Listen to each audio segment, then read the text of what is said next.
To discuss some of the issues that came out of that briefing, I am now joined by Professor Hope Magidimisha-Chipungu, an expert in town and regional planning from the University of KwaZulu-Natal. A very good afternoon to you, Prof. Thanks very much for your time. The purpose of that briefing, we were told, was to brief the nation about developments in the human settlement sector and the work that the government is engaged in. And as you heard from the minister there, a great deal of frustration around what was once the flagship program of the government, RDP houses.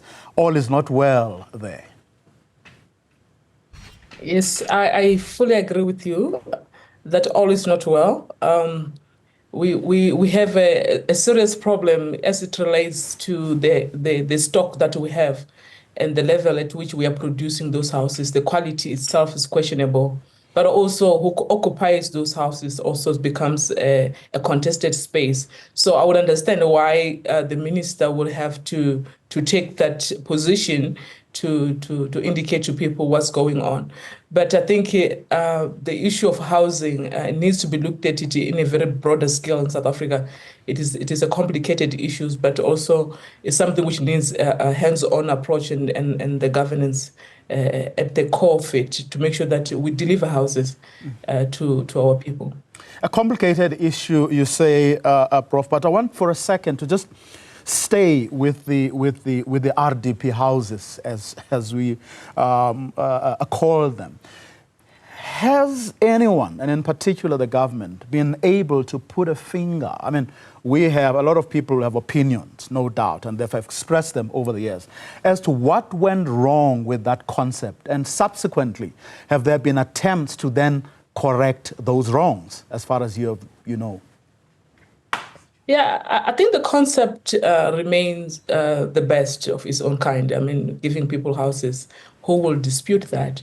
But what went wrong is on the governance and the implementation part of it. We are giving houses to people that we are not able to account for. Now, 10 years, few years later, that's when we're saying, oh, we need to go and make sure that we account and make sure that they are staying there. Who's staying there, who's occupying those houses. We should have seen this trend coming up and intervene. But also the other issue has been the quality of houses. So it's not just production of houses, but what quality are you offering people? And we do know, like, a lot of people who are the end user of those houses, they've been complaining about the quality of the houses they're receiving from government. So I think that's also need to be looked at.